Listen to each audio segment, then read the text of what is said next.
어느 날, 한 마을의 철학을 공부하는 데 면접, 친구 5명이 있었습니다. 그들은 오래된 철학적 논쟁을 해결하기 위해 나무 한 그루를 통해 아리스토텔레스의 4가지 원인 이론을 재미있게 설명해 보기로 했습니다. 그들은 마을 중앙에 위치한 커다란 참나무 밑에 모였습니다. 이 나무는 마을 사람들에게 휴식처를 제공하고 여름에는 더위도 식혀주곤 했습니다. 이 친구들 중 한 명, 토니는 화려한 손짓과 함께 이야기의 주인공인 나무를 가리키며 말했습니다. 자, 이 거대한 참나무를 보세요. 여기서 우리 4가지 원인을 하나씩 나눠서 설명해봅시다. 우선 진료인이란 무엇일까요?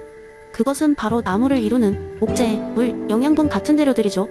토니의 말을 이어받아 칼리는 고개를 끄덕이며 덧붙였습니다. 그렇지, 나무의 모든 세포와 물질들이 그것의 진료인이 되는 거야. 아마도 마을 사람들이 나무를 베어 가구를 만들 때 그 가구들의 진료인도 이 나무가 될 수 있겠지? 이젠 바통을 이어받은 에밀리가 손을 들어 말했습니다. 그렇다면 형상이는 뭘까요? 나무의 외형, 즉 뿌리, 줄기, 가지, 그리고 잎으로 이루어진 그 자체의 형태겠죠? 나무는 이 형상 덕분에 우리가 나무라고 부를 수 있는 거죠. 리지를 가리킨 에밀리는 미소를 지으며 말했습니다. 리지는 작용인에 대해 설명해줄래? 리지도 감동적인 표정을 지으며 말을 이어갔습니다. 작용인은 무언가를 만들거나 변화를 일으키는 힘이야. 이 나무가 이 자리에서 자라게 된 데에는 햇빛, 불, 양분과 같은 요소들이 필요했을 거야. 그러니까 이 모든 자연적인 요소들이 나무의 작용인이 되는 거지. 하지만 인간들이 나무를 심고 물을 주었을 테니 그들도 작용인이 될 수 있어. 마지막으로 모두의 시선이 브라이언에게 향했습니다. 브라이언은 목적인에 대해 설명해야 했습니다. 브라이언은 잔잔한 웃음을 지으며 말했다. 목적인은 사물이나 행위가 궁극적으로 무엇을 위해 존재하는지를 설명하죠. 이 나무의 목적은 여러 가지가 있을 수 있어요. 예를 들어 마을 사람들에게 그늘을 제공하는 것이나 과일을 맺는 것이나 아니면 그냥 산소를 공급해주는 것도 중요한 목적이지. 하지만 더 깊이 생각해보면 나무 자체가 존재할 수 있는 의미를 가지고 있는 것일 수도 있어요. 마을의 일원이자 자연의 일원으로서의 역할이 될 수도 있다는 뜻이죠. 모두들 각자의 설명을 마친 후 생각에 잠겼습니다. 참나무는 그저 하나의 나무가 아닌 수많은 원인이 복합적으로 얽혀 이루어낸 존재라는 사실을 깨닫고 나니 그들은 나무가 가진 경이로움을 더 자연스럽게 이해하게 되었습니다.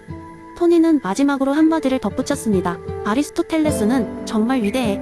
4가지 원인을 통해 우리가 이렇게 사물의 진정한 의미를 깊이 있게 이해할 수 있게 하다니 말이야. 그럼 이제 우리 각자 이 나무와 같이 중요한 존재가 되도록 노력해보자. 5명의 친구들은 환하게 웃으며 나무 주위에 둘러앉았습니다. 그 순간 그들은 단순한 존재 이상으로 연결된 자연의 아름다움과 인간의 역할에 대해 깊이 이해하는 시간을 보냈습니다. 그들의 하루는 아리스토텔레스의 4가지 원인을 통한 철학적 대화를 나누며 더욱 의미 있게 마무리되었습니다. 2번째 이야기. 오래전 멀리 떨어진 한 마을에 행복이 마을이라는 전설이 전해지는 곳이 있었습니다.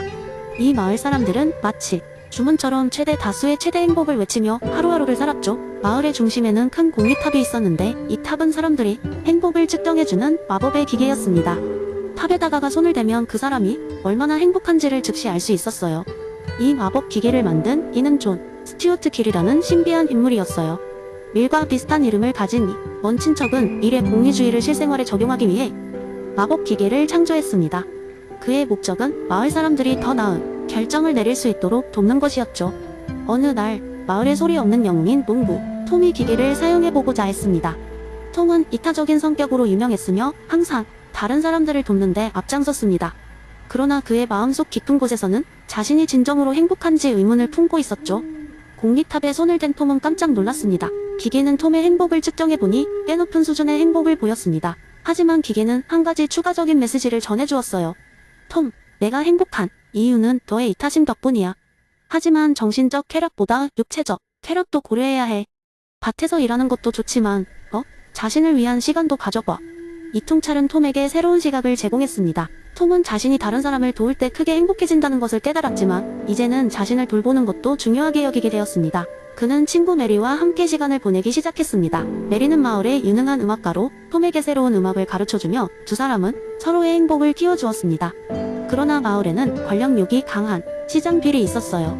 빌은 공리탑을 이용해 자신의 정치적 전략을 짜는데 언제나 사람들이 추구하는 최대 다수의 최대 행복을 이용해 권력을 더 키우고자 했습니다. 그는 마법 기계를 통해 사람들의 욕구를 파악하고 특정 정책을 추진하면서 사람들로부터 인정과 지지를 얻으려고 했죠. 하지만 빌이 간과한 점이 있었습니다. 밀의 공리주의에서는 단순히 다수의 행복을 추구하는 것뿐만 아니라 그 행복이 질도 중요하다는 점이었어요. 빌이 추진한 정책들은 일시적으로 사람들을 만족시킬 수 있었지만 장기적으로 사람들의 정신적 행복을 고려하지 않았기 때문에 결국 마을 전체의 행복이 감소하게 되었습니다. 이 상황을 지켜본 톰은 마을 사람들을 불러 모아 이야기했습니다. 여러분, 우리 모두의 행복을 위해서는 우리 자신뿐만 아니라 이웃의 행복을 고려해야 해요. 우리의 목표는 최대 다수의 최대 행복이지만 그 행복의 질도 중요합니다. 톰은 미래 공리주의에서 배우고 자신의 새로운 시각을 마을 사람들과 나누었죠. 결국 마을 사람들은 톰이 이야기를 듣고 비례 정책을 재검토하게 되었으며 그들은 다시 한번 공리탑을 통해 자신들의 진정한 행복을 파악하기 시작했습니다. 시간이 흘러 톰과 메리 그리고 마을 사람들은 더욱 단단한 공동체를 이루었고 최대 다수의 최대 행복을 이룩하기 위해 함께 노력하게 되었어요. 이렇게 행복의 마을은 다시 그 이름에 걸맞게 사람들의 진정한 행복을 찾아가는 여행을 계속하며 공리주의의 진정한 가치에 대해 배우고 실천하게 되었습니다. 마을의 공리탑은 여전히 그 자리에 서서 사람들의 행복을 측정하고 있었고 존 스튜어트, 미래 먼 친척이었던 존 스튜어트 기뢰 업적은 영원히 기억되었습니다. 결국 이 마을은 최대 다수의 최대 행복을 실현한 진정한 이상향으로 남게 되었답니다. 세 번째 이야기. 옛날 옛적 한 작은 마을에 사는 존이라는 목수가 있었습니다. 존은 그 마을에서 의자 만들기 달인으로 소문이 자자했습니다. 모든 이웃들이 그의 의자를 칭찬하며 집마다 그의 작품을 하나쯤 갖고 있었죠. 그러나 어느 날 마을에 철학자 소크라테스가 들렀습니다. 이 철학자는 사람들에게 이상한 이야기를 전해주곤 했습니다. 어느 날 소크라테스가 존이 공방에 들어서면서 말했습니다. 존, 당신의 의자는 정말 훌륭하오. 그러나 혹시 당신이 만든 의자들이 모두 의자의 이데아를 모방한 것이라는 사실을 알고 있어? 존은 이게 무슨 말인지 도무지 이해할 수 없었습니다. 이데아? 그게 대체 뭔가요? 이 의자는 내가 만든 것이고 나의 창의력과 기술이 들어간 결과물입니다. 소크라테스는 미소를 지으며 대답했습니다. 잘 들어보시오. 플라톤이라는 철학자가 말하기를 우리가 이 세상에서 보는 모든 것은 완전한 이데아의 불완전한 복사본에 불과하다는 거요. 즉, 당신이 만든 의자들도 모두 완전한 의자의 이데아를 모방한 것일 뿐이지.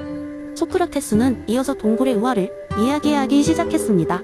사람들은 동굴 속에서 사슬에 묶여 살아갔고 그들이 볼 수 있는 것은 벽에 비친 그림자들 뿐이었소. 이 그림자들은 실제 사물의 모습이 아니었지만 동굴 안의 사람들은 그것이 진짜라고 여겼지. 세상 밖으로 나가 햇빛을 본 사람만이 진정한 실제를 알 수 있다고 플라톤은 말했소. 존은 곰곰이 생각하다가 물었습니다. 그렇다면 내가 만든 의자는 다 불완전한 그림자라는 말인가요? 진짜 완벽한 의자는 어디에 있죠? 소크라테스는 손가락을 천장을 가리키며 말했습니다. 완벽한 의자의 이데아는 이 세상의 너머에 있어. 당신은 당신의 마음속에서 그 완벽함을 잠시 보고 그것을 최대한 모방하여 현실로 가져오려 한 것이라오. 존은 혼란스러웠지만 곧 무언가 깨달았습니다. 그럼 내 의자들이 아무리 훌륭해도 항상 무언가 모자란 느낌이 드는 이유가 그것이군요. 소크라테스는 고개를 끄덕였습니다. 바로 그렇소. 그러나 당신이 갈망하고 추구하는 그 완벽함이 바로 진정한 예술가와 철학자가 지향하는 것이오. 이후 존은 완벽한 의자의 이데아를 추구하는 몫으로 삶을 이어갔습니다. 그는 더 이상 의자를 만든다고 생각하지 않았습니다. 대신 그는 의자의 이데아를 불완전한 현실로 가져오는 작업을 한 셈입니다. 그리고 그의 의자는 이전보다 더욱 훌륭해졌습니다. 이는 마을 사람들에게도 그러했고 다른 철학자들이 마을을 찾았을 때도 마찬가지였습니다. 결국 존은 그 작은 마을에서 유명한 몫으로 남았을 뿐 아니라 많은 사람들에게 이상적인 것을 향한 끊임없는 추구가 얼마나 중요한 것인지 알려주는 역할을 하게 되었습니다. 그가 만든 의자는 여전히 불완전했지만 그가 추구한 의자에 이데아는 사람들의 마음속에 오래도록 빛을 발했습니다. 이 이야기는 철학을 전혀 모르는 사람들에게도 플라톤의 이데아론을 재미있게 전달하는 훌륭한 방법이 되었답니다. 네 번째 이야기. 어느 평범한 마을에 한 젊은 청년이 살고 있었습니다. 그의 이름은 알렉산더였고 그는 항상 자신이 모든 것을 알고 있다고 생각했습니다. 알렉산더는 마을에서 가장 똑똑하다고 자부하며 사람들과의 대화에서 자신의 지식을 뽐내곤 했습니다. 어느 날 마을에는 모든 질문에 답할 수 있다고 소문난 나그네가 방문하였습니다. 그의 이름은 소크라테스였습니다. 소크라테스는 오랜 세월을 여행하며 수많은 사람들과 대화를 나누며 그들의 지혜를 탐구하고 있었습니다. 마을 사람들은 소크라테스에게 여러 가지 질문을 던지며 그가 정말로 모든 질문에 답할 수 있는지 궁금해했습니다. 그리고 대부분의 질문에 소크라테스는 늘 간단하고 정확한 답변을 주었습니다. 알렉산더는 소크라테스와의 만남을 고대하며 그의 명성에 도전하고 싶었습니다. 그는 마침내 소크라테스와 마주하게 되었고 자신이 준비한 복잡한 질문들을 던지기 시작했습니다. 소크라테스, 인생의 진정한 의미는 무엇인가요? 행복은 어떻게 얻을 수 있나요? 정의는 무엇인가요? 그의 질문들은 모두 철학적이고 깊이 있었습니다. 소크라테스는 미소 지으며 알렉산더를 바라보았습니다. 알렉산더, 좋은 질문들이구나. 그러나 내가 먼저 묻고 싶은 것이 있다. 너는 이 질문들에 대한 답을 이미 알고 있다고 생각하느냐? 알렉산더는 잠시 당황한 듯 했지만 곧 자신있게 대답했습니다. 물론입니다. 저는 많은 책을 읽었고 여러 사람들과 이야기를 나누며 많은 지식을 쌓았습니다. 소크라테스는 고개를 끄덕이며 계속해서 질문했습니다. 그렇다면 너는 인생의 진정한 의미를 이미 이해하고 있다고 느끼는가? 알렉산더는 대답했습니다. 저는 인생의 의미는 각자의 목표와 꿈을 이루는데 있다고 생각합니다. 소크라테스는 다시 묻습니다. 그렇다면 모든 사람이 다른 목표와 꿈을 가지고 있는데 너의 정의는 모든 사람에게 적용될 수 있는가? 알렉산더는 잠시 말을 잇지 못했습니다. 그는 자신이 생각지 못했던 부분을 깨달았습니다. 그 순간 소크라테스는 알렉산더의 눈을 바라보며 말했습니다. 참된 지혜는 자신이 모르는 것을 아는 데서 시작된다네. 우리가 모른다는 사실을 자각하는 것은 새로운 지식을 향한 첫걸음이지. 알렉산더는 소크라테스의 말을 듣고 깊이 생각하게 되었습니다. 그는 자신이 모든 것을 알고 있다고 생각했던 오만함을 깨닫고 자신이 얼마나 많은 것을 아직 모르고 있는지 자각하게 되었습니다. 소크라테스는 그의 어깨를 가볍게 두드리며 말했습니다. 겸손은 지혜의 출발점이다. 우리가 모르는 것을 인정하게 되면 그때 비로소 진정한 배움과 성장이 시작된다네. 그 후로 알렉산더는 자신의 지식의 한계를 받아들이고 더욱더 배우고 탐구하는 자세를 가지게 되었습니다. 그는 이제 마을 사람들에게 무지의지에 대해 이야기하고 자신과 같이 모든 것을 안다고 생각하지 말고 항상 배우는 자세를 가지라고 권유했습니다. 마을 사람들은 알렉산더의 변화를 보면서 그도 소크라테스에게서 진정한 지혜를 배웠다는 것을 깨닫게 되었습니다. 이 이야기는 우리에게 중요한 교훈을 줍니다. 우리가 모르는 것을 인정하는 것은 나약함이 아니라 오히려 진정한 지혜의 시작이라는 것입니다. 우리가 자신의 무지를 인식하고 배우려는 자세로 나아갈 때 비로소 참된 지혜와 성장을 이룰 수 있습니다.